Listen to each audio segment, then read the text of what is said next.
Welcome back, everybody, to Neutrality Studies. This is Pascal. Bem-vindos de volta ao Neutrality Studies. Aqui é o Pascal, e eu quero fazer uma atualização bem rápida com vocês sobre a expansão das guerras.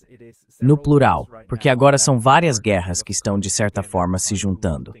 Eu não acho que a gente esteja ainda num cenário de Segunda Guerra Mundial, em que a expansão lenta de tudo acaba levando a uma Terceira Guerra Mundial.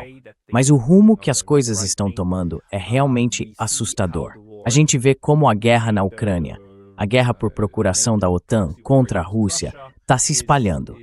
Na verdade, já nem dá mais para chamar de guerra por procuração, já que a OTAN conseguiu levar o combate direto para dentro da Rússia. Mas hoje eu não quero focar nesse conflito. Eu quero falar do outro cenário, a impressionante expansão da guerra que está acontecendo de novo na região do Golfo.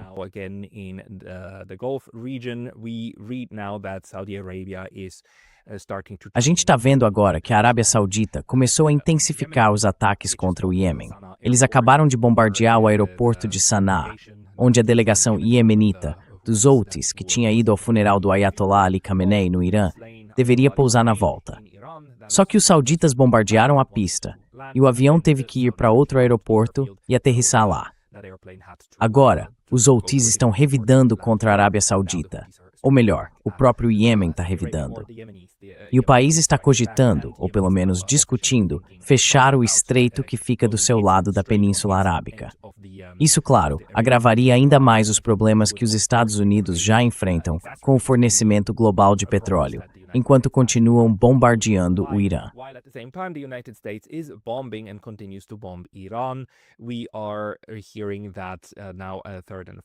Estamos ouvindo que agora uma terceira e uma quarta onda de ataques foram realizadas no território iraniano. E amanhã vamos conversar de novo com Larry Johnson para ter uma atualização de um especialista sobre o que exatamente esses novos bombardeios dos dois lados significam. Mas a guerra contra o Irã, está a todo vapor outra vez. E já nem faz sentido falar do memorando de entendimento, que agora está praticamente engavetado, embora seja bem provável que, em algum momento, os Estados Unidos acabem pedindo para o Irã voltar a ele. Por enquanto, a pausa na guerra está em pausa. Ou seja, os bombardeios continuam. Estamos vendo como os Estados Unidos querem assumir o controle do Estreito de Hormuz.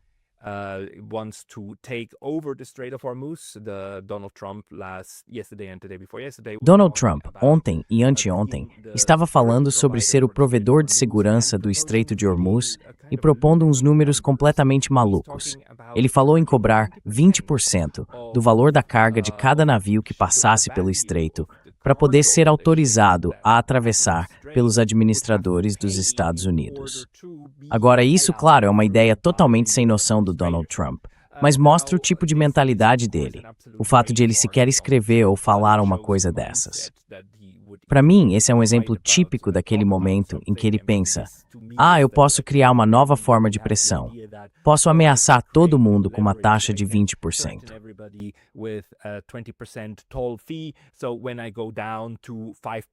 Então, quando eu baixar para 5%, todos vão lamber minhas botas e ficar super felizes porque eu sou tão generoso.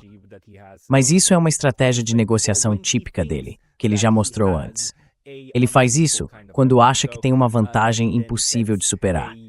Primeiro, ele coloca um número astronômico e depois, quando reduz e praticamente entrega com um desconto de 75%, todo mundo acaba aceitando. Ele já fez isso várias vezes. É só lembrar da guerra das tarifas do ano passado, quando achou que podia usar tarifas e ameaçar todo mundo com 50%, 100% de aumento. Aí, quando no fim ficou em 20%, ou lá o que tenha sido, todos disseram algo como: que bom, estamos felizes, querido Donald, e por aí vai.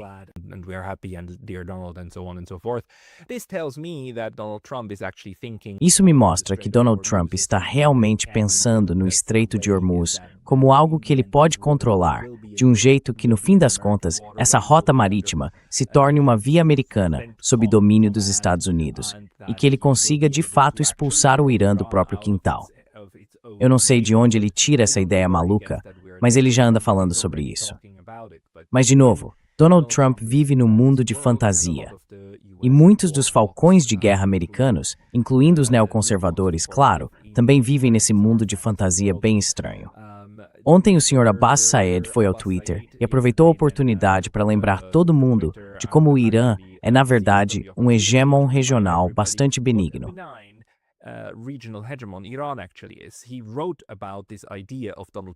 Ele escreveu sobre essa ideia do Donald Trump dizendo que o presidente, o POTUS, está absolutamente certo. Quem garantir uma passagem segura de navios comerciais pelo Estreito de Hormuz deve ser compensado por esse serviço. O Irã sempre foi o guardião do Estreito e continuará sendo para sempre. 20%, claro, é demais. Nós seremos justos. Quer dizer, os iranianos, nesse momento, são realmente muito bons, não só em provocar o Donald Trump, mas também em revidar na mesma moeda. Eles chegam a usar algumas das expressões mais absurdas, inclusive aquelas interrupções em letras maiúsculas ou palavras sublinhadas em caixa alta, só para se apropriar, digamos assim, dessa linguagem infantil.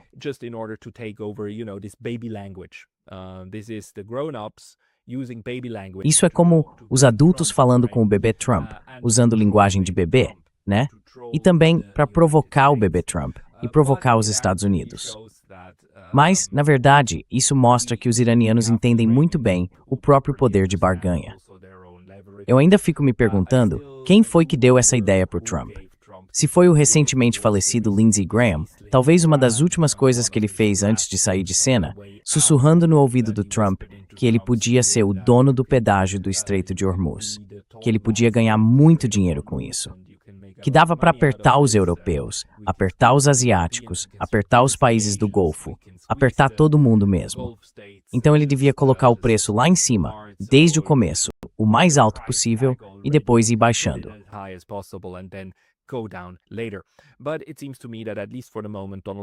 Mas me parece que, pelo menos por enquanto, Donald Trump, também com esse tipo de ideias, está novamente seguindo a linha neoconservadora do governo e acredita de fato que vai conseguir isso.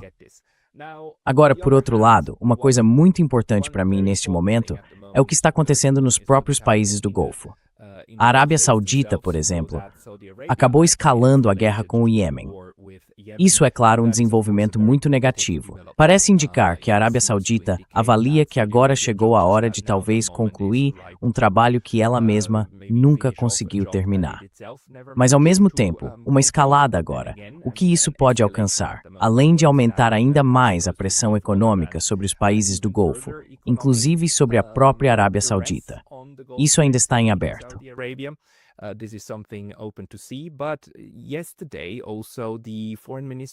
Mas ontem, o ministro das Relações Exteriores de Omã fez algo bem interessante numa entrevista a um dos veículos de mídia ocidentais. Os omanitas, é importante saber, são pessoas muito cautelosas. Às vezes eles são colocados no mesmo grupo dos outros países do Golfo, junto com os Emirados Árabes Unidos, o Catar, o Bahrein e, claro, a Arábia Saudita, como parte do chamado Clube do Golfo. E, de fato, eles participam dos acordos regionais de comércio que existem por lá. Mas Omã é, de todos os estados do Golfo, o mais cuidadoso em tentar manter uma política externa equilibrada. E é justamente por isso que a gente quase não ouve falar sobre o país. Ele raramente aparece nas notícias, a não ser quando serve de ponto de encontro para negociações.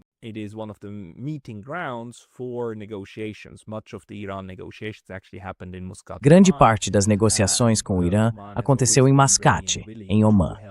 E Omã sempre esteve pronto e disposto a ajudar, atuando como uma espécie de prestador de serviços diplomáticos de última instância. Só para te dar uma informação, essa aqui é a página inicial do Ministério das Relações Exteriores de Omã. E a forma como eles falam sobre si mesmos e sobre o papel que desempenham no mundo, até mesmo na própria página, é extremamente cuidadosa. Vou ler só algumas palavras para você, uma frase da página principal sobre a política externa deles. Diz o seguinte: a política externa do Sultanato de Omã se baseia numa visão profunda e duradoura de Omã como amigo de todos. Amigo de todos. E se a gente olhar os princípios da política externa, dá para entender um pouco mais sobre essa abordagem.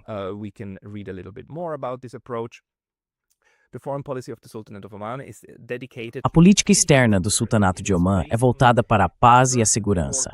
Ela se baseia em princípios fundamentais, que refletem a visão de Omã como um participante ativo em uma comunidade global de apoio mútuo. Omã acredita firmemente em desenvolver e manter boas relações com todos os seus vizinhos. Um objetivo constante da política externa omanita tem sido garantir que essas relações sejam marcadas pela amizade, pelo respeito mútuo, pela não interferência e pela compreensão. Entre os vizinhos de Omã estão os demais membros do Conselho de Cooperação do Golfo Árabe, com os quais o país desenvolveu uma ampla colaboração econômica e de segurança, contribuindo de forma significativa para a segurança mútua em um período de instabilidade regional.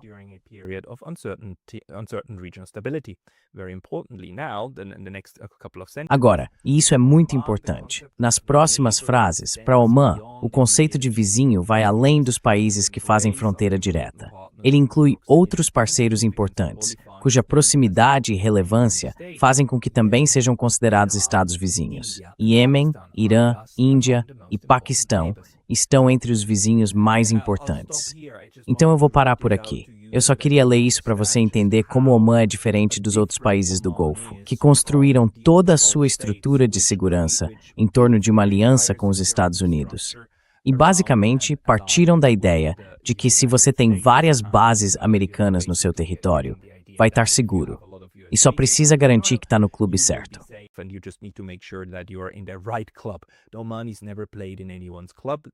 Os omanitas nunca jogaram no time de ninguém. Eles não têm bases militares dos Estados Unidos em seu território. Omã, na minha visão e na minha definição, é um exemplo clássico de um país neutro.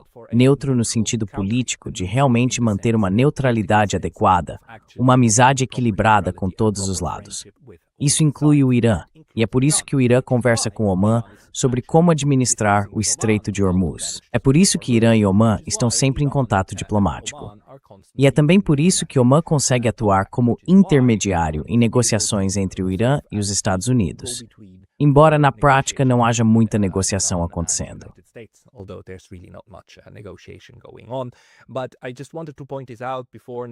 Mas eu só queria destacar isso antes de mostrar para você esse artigo aqui do Al Mayadeen, um veículo libanês que fala sobre uma entrevista que o ministro das Relações Exteriores de Omã, o Sr. Badr al-Busaidi, concedeu. Nessa entrevista, ele disse que a maior ameaça à segurança do Golfo vem de Tel Aviv e não de Teherã.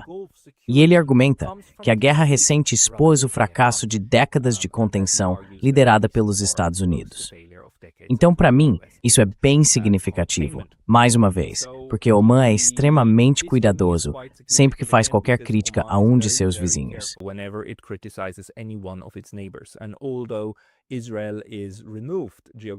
E embora Israel esteja geograficamente distante de Omã, com toda a Arábia Saudita e outros países no meio do caminho, ainda assim, Omã é muito cauteloso. O fato de o ministro das Relações Exteriores vir agora a público e apontar o dedo para Tel Aviv, para Israel, é algo bem significativo. Isso me mostra que Omã não só se sente confiante o bastante para fazer isso e dizer o que é óbvio, mas também considera necessário mandar um sinal para os outros países do Golfo. Um sinal de que, como Estado do Golfo, acredita que a região precisa encontrar uma forma de resolver suas questões com o Irã e chegar a algum tipo de acordo para reduzir o conflito, a violência. Mas também de que os países do Golfo devem agir com muita cautela e atenção em relação a Israel, que, claro, é o principal destinatário dessa mensagem. Os Emirados Árabes Unidos, Dubai, Abu Dhabi e por aí vai. United Arab Emirates, Dubai, Abu Dhabi and so on, they've been quite openly supportive of Israel. Eles têm demonstrado apoio bem aberto a Israel, especialmente nos últimos tempos. E esse tipo de declaração que Omã está fazendo publicamente, para mim também é um recado para os Emirados Árabes Unidos. Eles precisam ter muito cuidado com o que estão fazendo em relação a Israel.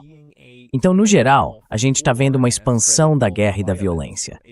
É difícil, neste momento, dizer se essa violência é só mais um dos últimos surtos, porque é difícil imaginar que os Estados Unidos consigam sustentar isso por muito mais tempo, já que eles reduziram bastante seus estoques de mísseis durante a primeira metade desta fase da guerra, em março e abril. half of this year as part of the war in March and April. Mas esse é um assunto que a gente vai discutir em episódios futuros, também com o Larry Johnson, sobre até que ponto ainda existe capacidade na região. Me parece algo que não dá para sustentar por muito tempo. Então, como exatamente o Donald Trump pretende colocar em prática essa ideia de controlar o Estreito de Hormuz e ainda cobrar 20%, para mim é um completo mistério. Mas, de novo, os Estados Unidos, neste momento, estão reagindo com força, e em todas as frentes. A última informação que eu quero mostrar para você é justamente essa. Que agora provavelmente já estamos falando de uma terceira, quarta ou até quinta frente que os Estados Unidos escolheram enfrentar. E essa é a guerra contra o direito internacional, a guerra contra o Tribunal Penal Internacional.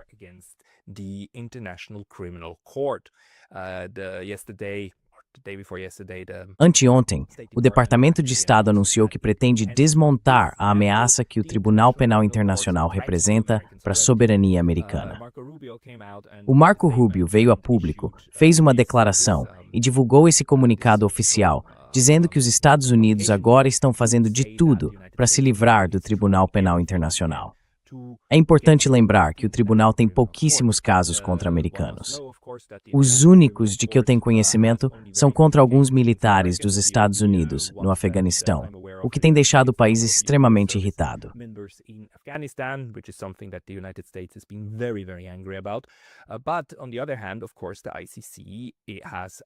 Mas por outro lado, claro, o Tribunal Penal Internacional emitiu mandados de prisão contra Benjamin Netanyahu e o Sr. Gallant. O tribunal também expediu mandados contra 2 líderes do Hamas, embora os 2 já estejam mortos. E Israel está gritando alto sobre esse acontecimento terrível.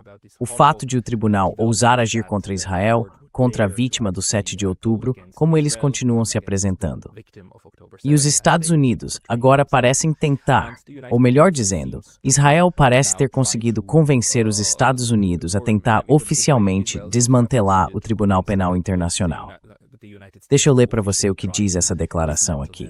ICC. Let me just read to you what this statement here says. So, the department launches campaign Então, o Departamento de Estado lança uma campanha para desmontar a ameaça que o Tribunal Penal Internacional representa para a soberania americana. Hoje, o secretário de Estado, Marco Rubio, anunciou uma ampla iniciativa para eliminar essa ameaça do Tribunal Penal Internacional à soberania dos Estados Unidos. A campanha vai envolver uma resposta de todo o governo, para desativar de forma sistemática a capacidade do TPI de operar em militares ou autoridades americanas ou de qualquer outra forma ameaçar a soberania do país. E sempre que essa declaração usa a palavra soberania, na verdade você precisa trocar por impunidade.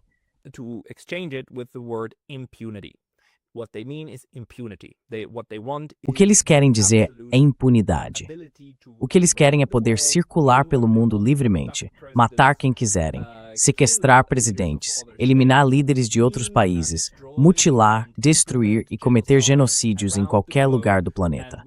E toda vez que alguém diz, espera aí, existe uma lei internacional que proíbe isso, essa pessoa vira o vilão da história. É isso que eles estão fazendo aqui. Para eles, soberania significa impunidade total e carta branca para cometer qualquer crime no mundo todo. Essa é agora a política externa oficial dos Estados Unidos, tão oficial quanto pode ser. Deixa eu ler um trecho a mais. O Tribunal Penal Internacional representa uma ameaça intolerável à soberania dos Estados Unidos. Ele alega ter autoridade para processar e até prender militares e autoridades americanas que atuem em nome dos interesses nacionais do país.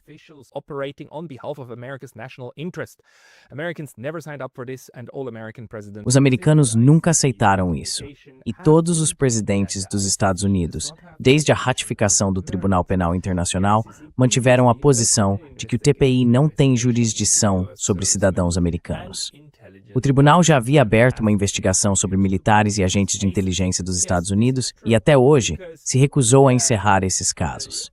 Sim, isso é verdade, porque, embora para aplicar as decisões do TPI seja preciso que os países façam parte do tribunal, se os países que são membros tiverem queixas contra partes que não são membros, eles ainda podem levar esses casos adiante. E foi exatamente isso que aconteceu no passado. O que aconteceu em relação ao Afeganistão foi que o próprio Afeganistão, ou outros países que fazem parte do TPI, apresentaram um caso contra militares dos Estados Unidos. O tribunal aceitou esses casos e depois tomou decisões sobre eles. E essas decisões, uma vez publicadas, passam a ser obrigatórias para todos os membros do TPI. They become binding on all ICC members. So as long as these service members of the US Então, enquanto esses militares dos Estados Unidos, que têm uma decisão contra eles, estiverem dentro do país, estão totalmente tranquilos, seguros, felizes e podem fazer o que quiserem, porque os Estados Unidos não aplicam nada disso, nem seus tribunais, nada. Mas se algum deles se mudar ou viajar para um país que aplica as decisões do Tribunal Penal Internacional, aí sim podem ser presos e enviados para a Haia, para julgamento e tudo mais. E é exatamente esse tipo de ameaça que os Estados Unidos realmente temem. E claro, nessa declaração aqui, eles tentam se colocar como vítimas, como se isso fosse uma imposição externa. Mas não é. Isso é uma decisão soberana de outros países, que resolveram criar um grupo para investigar crimes de guerra cometidos por eles mesmos e também crimes de guerra que acontecem em seus territórios, inclusive aqueles cometidos por terceiros, como, por exemplo, os Estados Unidos.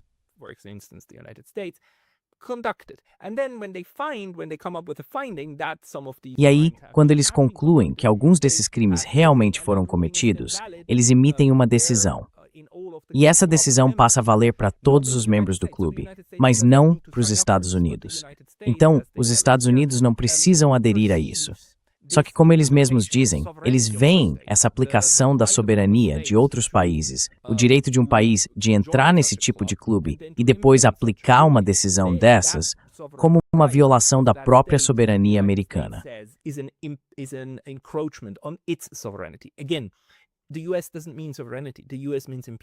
De novo, os Estados Unidos não significam soberania. Os Estados Unidos significam impunidade. Na verdade, o que Marco Rubio quer dizer é que os Estados Unidos precisam ter o poder de impor sua vontade em qualquer lugar do mundo, sem restrições, sem nenhum tipo de responsabilização. Curiosamente, é exatamente esse tipo de pensamento que eles conseguiram levar adiante no caso do Assange. Você deve se lembrar. O Sr. Assange, claro, vem sendo perseguido há muitos e muitos anos. Primeiro na Suécia, depois no Reino Unido, quer dizer, principalmente no Reino Unido. Primeiro na Embaixada do Equador e depois na prisão de Belmarsh.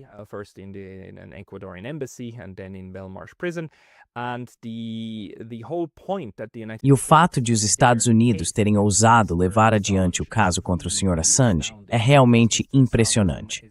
Porque o Sr. Assange é cidadão australiano e estava no Reino Unido quando publicou informações verdadeiras que recebeu por meio de trabalho jornalístico dentro do próprio Reino Unido. Mesmo assim, os Estados Unidos alegaram que isso violava a lei americana e que a lei americana se aplicava a pessoas que não são cidadãs dos Estados Unidos e que estavam fora do país. Esse foi o argumento central do caso. E foi com base nisso que pediram a extradição. E no fim das contas, para que tudo fosse encerrado e o Sr. Assange finalmente tivesse sua liberdade, o que ele precisou fazer, o que fazia parte basicamente desse acordo judicial, foi viajar até um território americano, ficar diante de um juiz dos Estados Unidos e declarar que era culpado de fazer jornalismo, culpado de ter recebido informações verdadeiras e de ter publicado essas informações verdadeiras.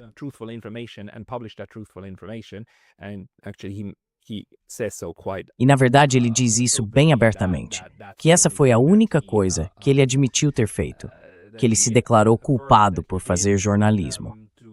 Ele teve que fazer isso para poder, dentro dos termos do acordo, ser libertado e ir para a Austrália, onde agora pode levar uma vida mais ou menos normal, espero eu.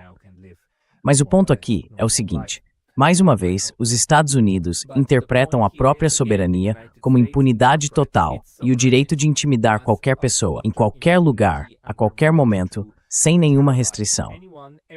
E eles estão colocando isso por escrito de novo. Já tinham feito isso de forma implícita no caso do Assange, e agora estão fazendo de forma explícita em relação ao direito internacional e a guerra contra o direito internacional que eles mesmos declararam.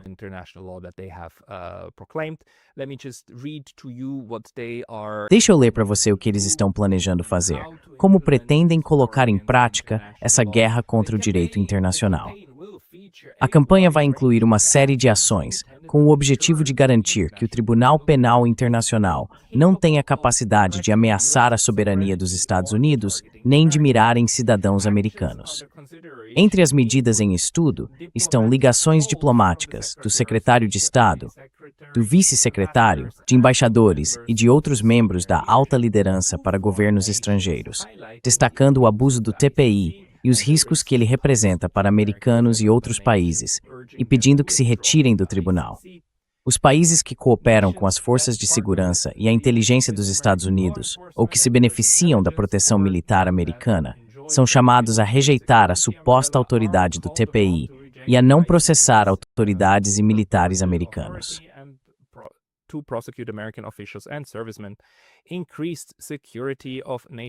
Maior escrutínio sobre as nações que se recusam a rejeitar a autoridade fracassada do TPI. Desculpa, eu li errado. Então, maior escrutínio sobre as nações que se recusam a rejeitar a autoridade fracassada do Tribunal Penal Internacional. Depois, ligações diplomáticas pedindo que os países que, assim como os Estados Unidos, não fazem parte do Estatuto de Roma, usem suas redes diplomáticas para tomar ações semelhantes junto com a gente. Desculpa, deixa eu ler isso de novo, porque isso mostra bem a bagunça que é tudo isso, todo esse caso. Ligações diplomáticas pedindo que outros países que, como os Estados Unidos, não são parte do Estatuto de Roma, essas pessoas, elas nem leem mais, nem revisam o próprio material.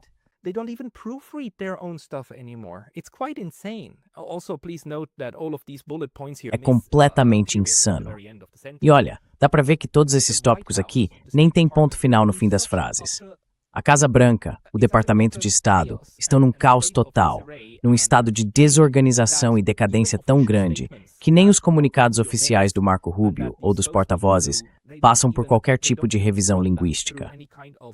Nesse ponto, parece só um bando de caras falando, e eu não me surpreenderia se estivessem de pijama quando escrevem isso e publicam, como qualquer um de nós hoje em dia, que pode colocar o que quiser na internet. É tudo muito descuidado, muito mal feito. This is so sloppy and so poorly done. But it is now state policy, of course. It's like Mas agora isso virou política de Estado, claro. Eu acho que a gente está chegando ao auge da idiotocracia, e dá para ver como essa idiotocracia age dentro das instituições, como ela vai amolecendo tudo e tornando essas instituições completamente inúteis e sem valor. Todos os padrões do passado desapareceram por completo. Então, basicamente, o que os Estados Unidos estão dizendo aqui, de forma bem mal escrita, é que vão tentar fazer lobby com os seus aliados. Essa é a principal estratégia, certo? Avisar todo mundo, os europeus, qualquer um que se beneficie do guarda-chuva de segurança, qualquer estado vassalo dos Estados Unidos, que eles precisam rejeitar o TPI, seja saindo dele de imediato, completamente, ou divulgando declarações dizendo que não reconhecem as decisões do tribunal, e por aí vai, sempre que os Estados Unidos forem contra.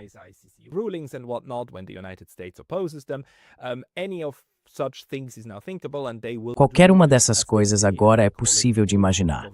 E eles vão fazer, como dizem, uma abordagem de todo o governo para travar esse tipo de guerra internacional. Vão, claro, sancionar o pessoal do Tribunal Penal Internacional, revogar vistos e tudo mais. Vão realmente apertar o cerco contra essa instituição. Mas é um momento bem insano mesmo. E vamos ver o que os outros países que também vão sentir essa pressão vão fazer. Porque é bom lembrar, o Tribunal Penal Internacional é o mesmo que emitiu um mandado de prisão contra Vladimir Putin e uma outra funcionária russa. E os europeus e os americanos, naquela época, acho que foi em 2023, essa decisão, estavam de pé aplaudindo, comemorando, dizendo vitória para o direito internacional e tudo mais.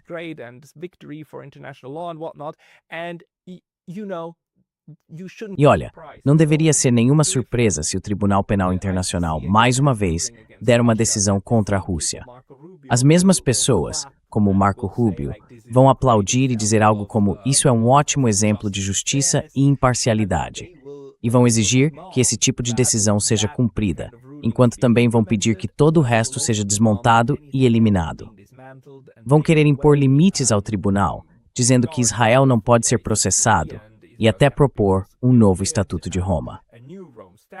Mais uma vez, os Estados Unidos estão ficando tão irritados com o fato de estarem perdendo seu poder estrutural dentro do sistema, que estão atacando todo mundo e tudo ao redor. E todas essas tentativas de travar guerras.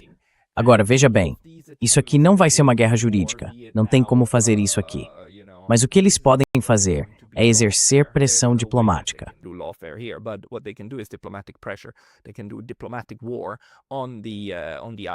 Eles podem travar uma guerra diplomática contra o Tribunal Penal Internacional. E depois vem o Estreito de Hormuz, o Irã e também o que está acontecendo com a Rússia. A Rússia, os bombardeios e tudo mais, tudo isso são sinais, claro, da decadência imediata do Império Americano. Todos os instrumentos de poder, o poder brando, o poder estrutural, até o poder físico, o poder militar, todos estão falhando. Estão falhando agora em alcançar os objetivos do estado de guerra permanente. E por isso as ações estão ficando mais dramáticas, mais desesperadas, mais raivosas, mais desequilibradas. E agora estão sendo executadas por pessoas que nem revisam mais o que escrevem, mesmo nos níveis mais altos, porque tudo é feito no improviso, no dia a dia. Já não existe mais pensamento de longo prazo.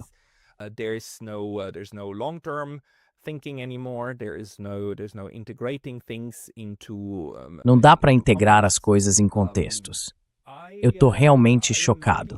Chocado com o nível a que chegamos em basicamente só alguns anos. Eu diria que o começo da decadência foi claro lá por 2022, com aquele grande esforço para tentar quebrar a Rússia.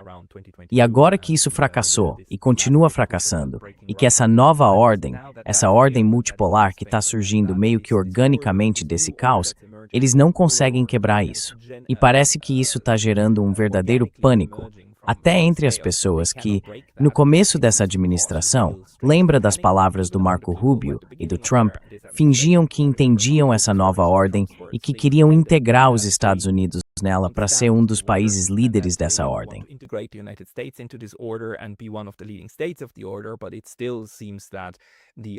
Mas ainda parece que o outro lado, o lado neoconservador, venceu.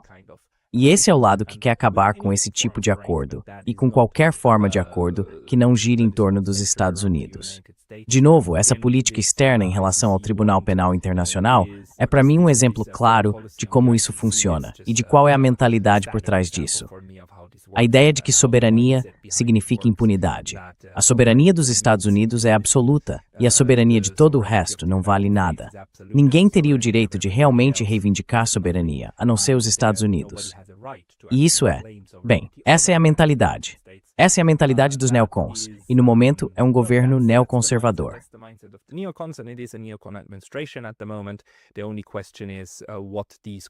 A única questão é o que esse tipo de gente vai fazer agora, quando finalmente bater de frente com todos esses muros, e eles estão batendo em vários ao mesmo tempo. Mesmo a briga contra o TPI vai ser uma subida bem difícil, mesmo que os Estados Unidos consigam convencer o Reino Unido, a Europa e mais alguns idiotas a irem junto.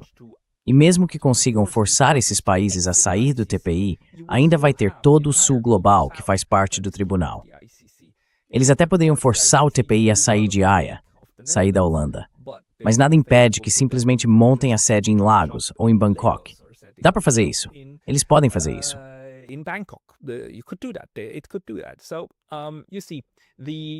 Veja, a luta contra o direito internacional ao longo da história é uma batalha que a maioria dos estados acaba perdendo, porque os outros países, especialmente os menores, têm muito interesse em manter esses padrões, mesmo quando as grandes potências tentam ignorá-los ou agir como se não existissem.